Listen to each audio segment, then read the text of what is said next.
We all know the late great Kobe Bryant skipped right over college to go to the NBA. But what if he didn't skip college? Where would he play? How would he perform? Let's find out what would really happen in NBA 2K24.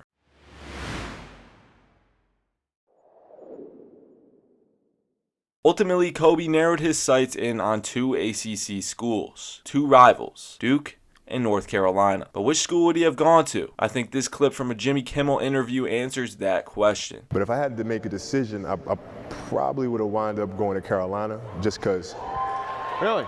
Yeah, because of the competition. So 18-year-old Kobe Bryant is now a Tar Heel, and the competition he was talking about was young Vince Carter. Being in his sophomore year, he was clearly the starting shooting guard, so Kobe would be starting the season on the bench. And the first game of the season was at the Basketball Hall of Fame in Springfield, Mass, where UNC would be facing the team that beat them in the Final Four and went on to win the national championship in real life. But in this alternate universe, will Kobe be able to flip the script? I guess we'll have to find out. But before we get into the game, I have to explain something real quick. Every game I cover in this video, excluding March Madness, are games that the 1996-97 UNC Tar Heels lost in real life. So to make things interesting, if we lose all 6 games, we'll be a 3 seed in March Madness. If we lose 4 or 5 games, we'll be a 2 seed. And if we lose 3 or less, we will be a 1 seed, which is what UNC was seeded IRL anyways. Also, I hate to be that guy, but I put in a shitload of work into this video, so any support would be greatly appreciated. Okay, anyways, Kobe was ready for the first college game of his young career, and unfortunately, like I said, he was starting off on the bench. But coach said if he put up a 15, 3, and 3 stat line in this game, the starting shooting guard spot was his. And an early foul by Antawn Jamison would allow Kobe to check in earlier than he was supposed to. So he got right to work, grabbing 2 rebounds off the rip, but his first shot wasn't a very good one, so he started off 0 for 1 from the field. The good thing about Kobe Bryant, though, is he's not afraid to keep attacking the basket, and after he froze Michael Dickerson here, he threw down a reverse slam for the first points of his college career. On the other side, it was all Jason Terry hitting a few threes to put them up 9. Kobe would respond with a jumper of his own, and then we would see some of that Vinsanity go to work, slamming that one down and then finishing this layup off the assist from Bryant. That bucket forced an Arizona timeout, and that was when Kobe checked out for the rest of the half, only to check back in halfway through the third, and this is when Kobe started to go off, taking this one to the basket and finishing with authority. On the next offensive possession, he would do the same, and then following that, he'd show his ability to shoot off the dribble, burying that jumper. This tray ball would get Kobe his 9th straight point, and he single-handedly got UNC back into this game. In the fourth, he'd tack on 2 more assists to his stat line, so now he was just 2 points away from securing that starting spot. But this and 1 bucket from Jason Terry would bring an end to Kobe Bryant's college debut, as coach subbed him out, and Arizona went on to take a 66-57 win. Kobe finished with 13 points, 9 rebounds, and 3 assists. Although he nearly put up a double-double, coach stuck to his word, and Kobe was on the bench yet again going into this game against Wake Forest. And the only thing special about this Wake Forest team was Timmy Duncan, but that is all they would need. Kobe checked in early yet again thanks to another Antawn Jamison foul, and he witnessed firsthand what Tim Duncan was all about. He was a beast. But Kobe wanted to show what he was all about too, especially since coach told him a 10, 5, and 5 stat line or a 20-point game and less than 12 field goal attempts would get him in the starting lineup. And we all know which challenge Kobe was going after, as he went right to the basket, getting on the board with 4 points in the first quarter. And in the second, the only points he would score was this 3-pointer. After that, he would be subbed out for the rest of the half. And when he checked back in, his squad was down nearly 20 points. So Kobe took it as a challenge to single-handedly get his squad back in the game. He went right at the defense, getting this bucket to go with the contact, hitting the free throw to cap off the 3-point play, and went right back to work with yet another and one on this alley-oop. Kobe would keep attacking the defense, putting this defender on skates and finishing at the basket, and nearing the end of the third, he would hit this 3 to cut the deficit down to 11. But Kobe couldn't do everything for his team, and Wake Forest would go right back to work, dominating behind a big performance from Tim Duncan. And after doing barely anything in the fourth, Kobe was subbed out, and yet again, UNC took another L. The good thing is, Kobe put up a solid 21 points and just 9 field goal attempts, which means he was now the starting shooting guard heading into this next matchup against 19th ranked Maryland. And in this one, it was absolute domination for the Tar Heels. Kobe was catching lobs all over the place, and on the break, he was practically unstoppable. To cap things off, he drilled this jumper in the defender's face, and UNC took a 74-57 win. In his first college start, Kobe had a nice stat line of 12 points, 5 boards, and 5 assists, so it was clearly the right choice to start him. Kobe showed that yet again in the next game against Virginia, where he popped off for 24 points, catching even more lobs, getting his vintage post fade to fall, and relentlessly attacking the defense. He was just unbeatable on the fast break, and when he got to the rack, you couldn't do anything about it. But down the stretch, Kobe shied away from the big shot and instead fed the big man. But ultimately, that would be the downfall in this one, as the 7-footer could not get this layup to go, resulting in a 5-point loss. With 2 games left, the squad needed to win both to grab the 1 seed, so in this battle against Florida State, Kobe took over yet again.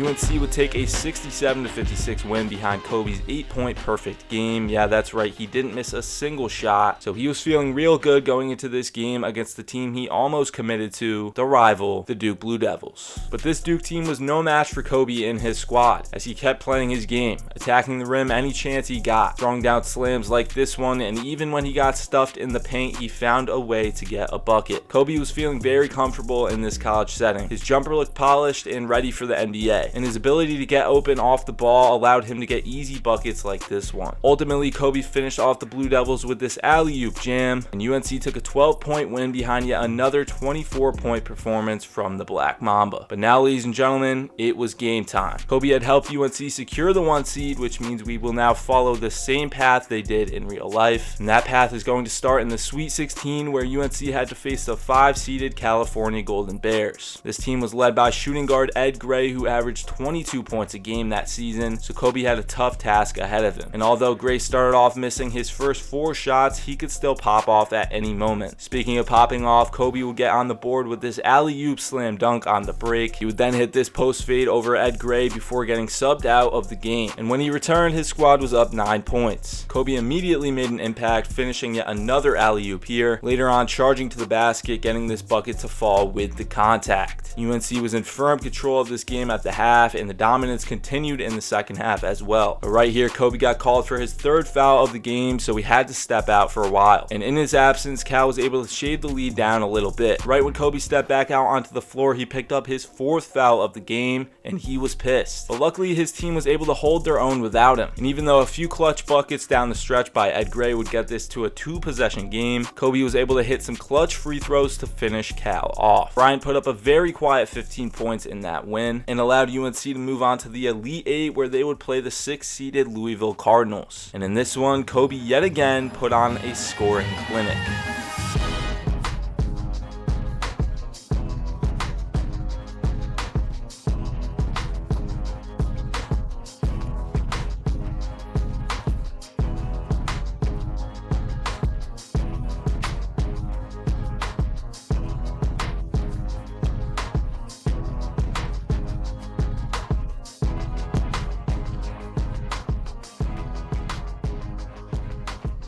With all the scoring he was doing, the defense had to do something, and they thought it was best to double team him late in the game. That decision left Shammond Williams wide open in the corner, allowing UNC to take a 3-point lead late. But Louisville's star guard would respond swiftly with an and-one bucket, tying this game up yet again. So now it was all on Kobe. With under 10 seconds left on the clock, he made his move, getting to the rack and drawing the contact. He now had a chance to take the lead at the free throw line. This would be the definition of clutch. And there was just no doubt. out. He hit both shots, putting UNC up 2 with 6 seconds left, but Louisville still had a shot. Coming out of the timeout, they went to their star player, and just when Kobe stopped them in his tracks, he spun out and got the shot he wanted, but could not get it to fall. UNC was now moving on to the Final Four to play the team they lost to in the first game of the season, and the team they lost to in the Final Four in real life. Will the addition of young Kobe Bryant change that outcome? Let's see. It did not start off well at all for Kobe, as he missed his first shot of the game and then picked up an early foul, causing him to sit out most of the first half. And when he returned, the only shot he could get to go was this one. Other than that, he was ice cold. The jumper just wasn't on, but luckily his team was picking up the slack, especially Vince Carter, as he had 13 in the first half, and that was quite literally the difference. In the second half, Kobe played more of a passing game, finding his man Antoine Jamison for 2 straight buckets, but he just couldn't get his shot to go, and that frustrated him, as he picked up yet another foul here, forcing him to sit out even more of this Final Four game. In the end, Kobe's absence in this game went unnoticed because this UNC team played a perfect game otherwise, and even though Kobe went 1 for 11 with 7 points, he had changed history because Arizona was no longer going to the national championship. Instead, it was the UNC Tar Heels, and they would have to face possibly their toughest opponent all season, the 1 seed from the West, the Kentucky Wildcats. This team was filled with NBA players, so this was going to be a tough one. Or was it? Kobe started off the national championship strong with this step back jumper over the big man, but a really dumb foul would yet again have him subbed out early. When he entered back into the game, it was knotted up at 21, and all Kobe wanted was to make a difference. So he did what he did best, slashing and driving to the paint, getting tough layups to go. But Kentucky was able to go on a little run, grabbing a 6-point lead at one point, and when Derek Anderson got to the basket, Kobe got hit with his second foul of the game. He was upset to say the least, but thankfully yet again his absence wasn't completely missed, as when he stepped back on the floor at the beginning of the fourth, UNC was up 4 points, and after sitting out for most of the second half, Kobe was determined to turn it up.